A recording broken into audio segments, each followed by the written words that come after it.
fighting with massive setup heroes. Well, here it is, the heroes. Watch reflections here at the desk. We're already moving on to our very last series of the day, and it's one that everyone from across the world is putting their eyes upon because this is Gen.G versus FUT Esports.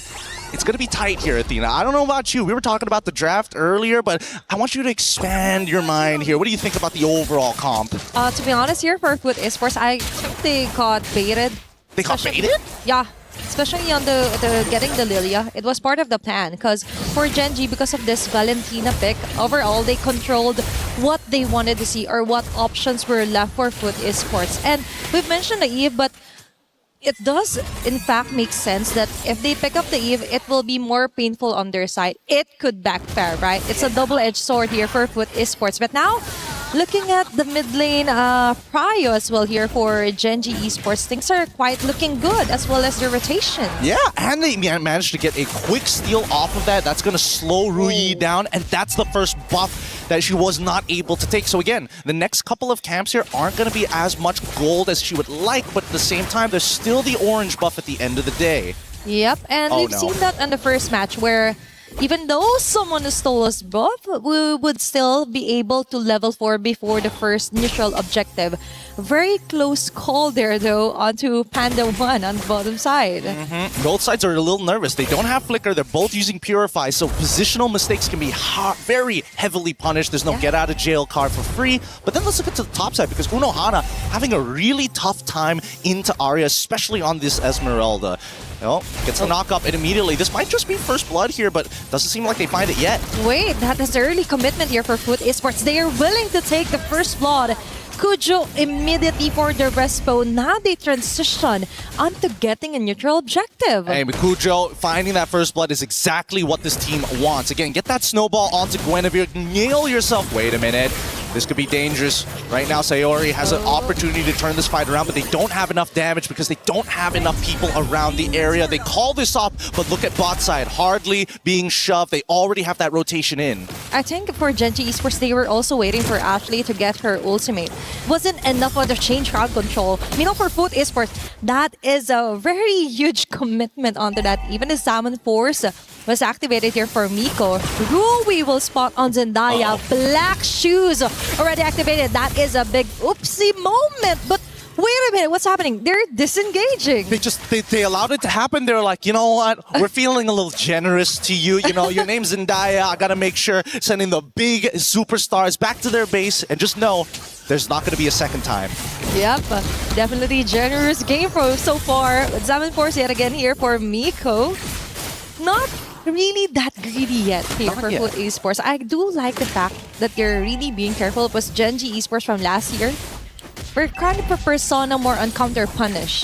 So for FUT Esports, they're limiting mistakes. They're limiting movements that could get them punished here from Gen.G Esports. And that's my favorite thing. I love seeing professional teams just understand what the playbook is meant to be, right? A simple foundation that kind of links every single movement into the game to give it purpose. And right now, if we're talking about purpose, Gen.G, I think they're waiting for a mistake coming in from FUT on the next neutral objective because we're seeing that Arya, she has full control over this top side, right? Already a quarter EXP more than Unohana, even using the ult because she knows it's on a short cooldown to get back to the wave and lose 0 EXP. And for her, it's a good thing actually. Arya is considered one of the greatest anchors for Gen.G Esports.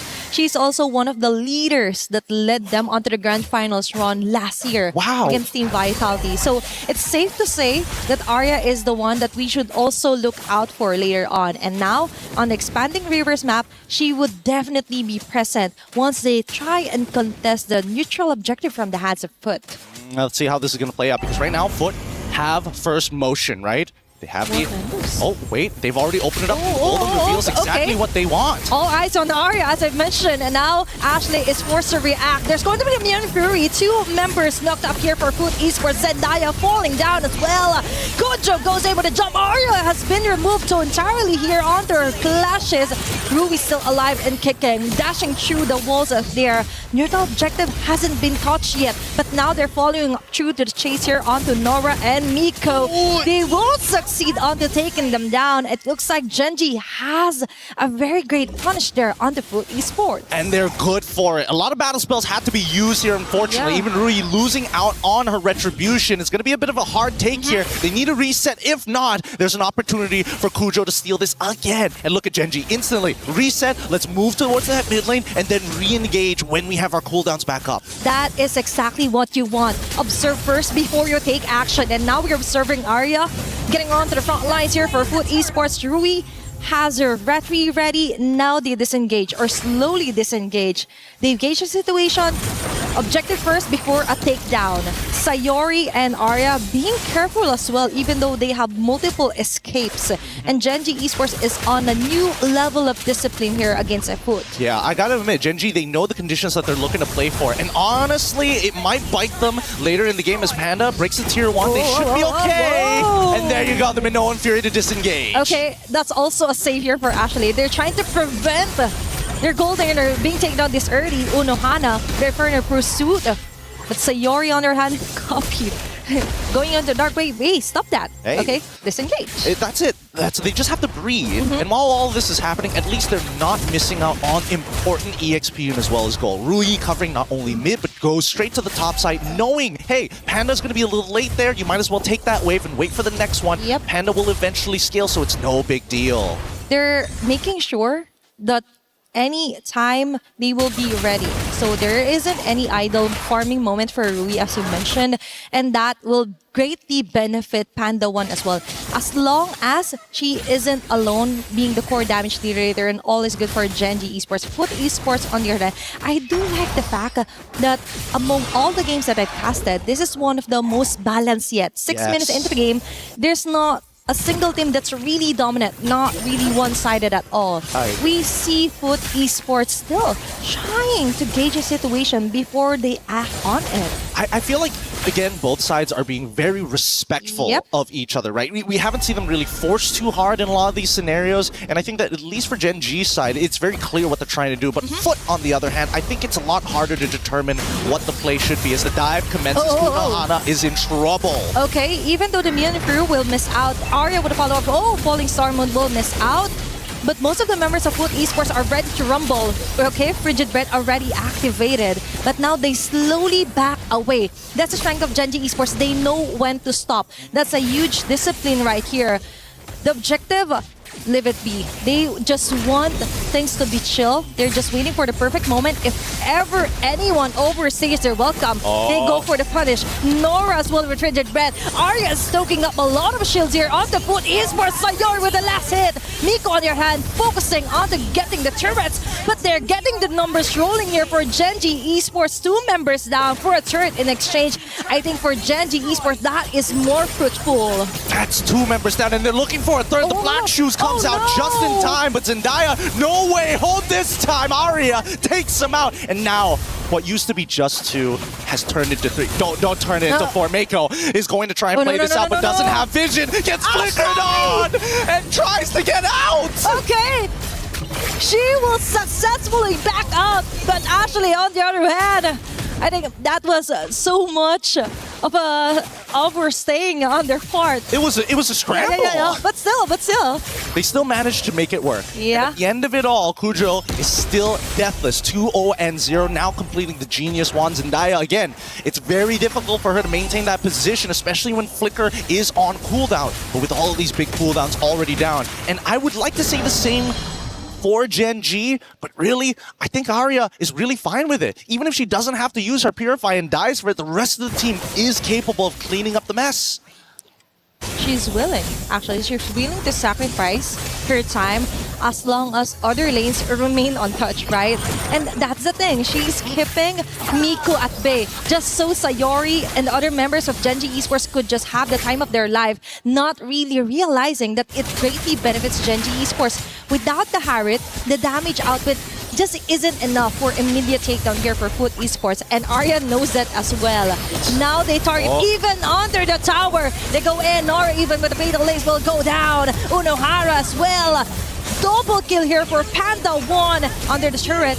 It's kind of a bit of greedy, but Rui will take that kill as well. Double kill Will she make it a triple kill? No, sir. No can do. Miko slowly backs away. That's 4 members down here for FUT Esports. Calculated, controlled, and most importantly, Rui playing a hot game. Good iframe dodge at the end of it. There should be a Lord take, an instant conversion for the side of Gen.G. And finally, we see a tangible lead, right? Before this, this 5K was like, okay, sure, it started off pretty slow. They had a bit of a 4K lead, but now underneath the turret, utilizing their third item power spike to make sure that they can ram right through. And that's what Rui was looking for. Give me that third item, I guarantee you somebody's gonna go down. And definitely, we've seen it close on action here for Gen.G Esports. This is what we're talking about. The Gen.G Esports wants to take it another step further. From dark horse to contender, now they're one of the strongest teams that has a target painted on their back. Now they're back for vengeance. And FUT Esports is the one on the line right now. Oh my goodness. Okay, Arya is capitalizing all the shields that she's absorbing here from FUT Esports. She will get away. Deathless as well here for Gen.G Esports. Lord will actually be able to pop up those holy shields. Let's see. Okay, it's going to set foot. That indeed is a great advantage now for Gen.G Esports. Now they slowly transition onto getting a turret. A great move and discipline action here for them. Yep, I need to see Gen.G really press the advantage here. They know for a fact that Nora doesn't have the Fatal Link, so they go for it! Oh, Ashley yet again with a powerful set of a Minnow Fury. FUT Esports on the other hand scrambling to get onto a kill. Shutdown here for Kujo, but on the other hand, it's going to be a trade-off for her life. Rui onto the base. They still have a way to go, and that is onto the walls, jumping out and down here for Gen.G Esports. That is too much to handle here for FUT. And that's the clip, especially for Ashley, for the argument for the mother of tanks. Truly, literally tanking the turrets. They're looking for a second one. And Rui, once again, thanks to the help of her team, able to dodge everything. Can she make it out with 1 HP? She can. Does. Okay. Oh, just a simple breather, and just notice that FUT, they're not happy that Gen.G knocked on their door, broke at least one of the doorknobs, and said, hey, we're not going to pay for this, we're walking away. That took a lot of guts as well for Gen.G Esports. They have the confidence, they have the skills to back it up. It's all about making the noise with their actions as well. Very swaggy move for Rui as well. So I think the trade-off was really worth it. I was actually concerned because so far here for Gen.G Esports, for the longest time, I've seen them more of kind of like capitalizing on counter punishments. And now they're the ones leading the charge. All throughout the round, I've mentioned on the 6-minute mark that it was more of a balanced type of game compared to the games that we've casted. But now, heading on to the 13th-minute mark, now we see the dominance being asserted by Gen.G Esports. Now we see them being the top dogs against FUT. And I think a lot of it just comes down to the fact that Arya has been absolutely crushing it. Look at that difference, 8.3k to 5.5 on the opposite side against Unohana. And to be fair, there were a lot of ganks towards Unohana's lane in a losing matchup in itself. So 3-level difference is not too surprising in this current state. But Mako finally getting that third item. Some relevant damage. Not enough to take out Arya, but definitely Rui and Sayori. They got to be careful if they fall into the Xamon Force. And as well as she's really maximizing this low CD cooldown here for the ultimate. So that is another additional for Gen.G Esports. We've talked about this on the panel that even our experts are expecting the Esmeralda to really top off the charts after the Paquito Lapu from the wildcard. Now we're back on an Esmeralda. Yet again, now for FUT Esports, there is somewhat of a way to actually come back from this deficit. A way? I think. What's the theory here? What's the theory here before the Lord makes it to the inhibitors? I just think that Kujo and Nora just needs wonderful connection when it comes to Fatal Links and the spatial migration value for him. And Miko, as long as she doesn't get killed, could actually get 2 to 3 members from Gen.G Esports. But that is just wishful thinking on my part. That's not just wishful. That's hyper optimism as they're knocking on this door, ready to finish the job. They're going to break open the first inhibitor here, but let's see. That Fatal Links could be a make it or break it. Yep, let's see. They could ask for the turret for help as well, but now the Lord, they have to melt this out as fast as possible. It's Arya yet again onto the front lines. That is what we're talking about. Ashley with an Fury, good job down. The connection isn't there. They're slowly capitalizing onto the moving every single member here for FUT Esports. Ashley is a sacrifice, but I think it's going to be enough for Gen.G Esports to actually finish off this round. Panda 1, focus round to the tower, and that's it for game number 1 win for Gen.G. Woo, that was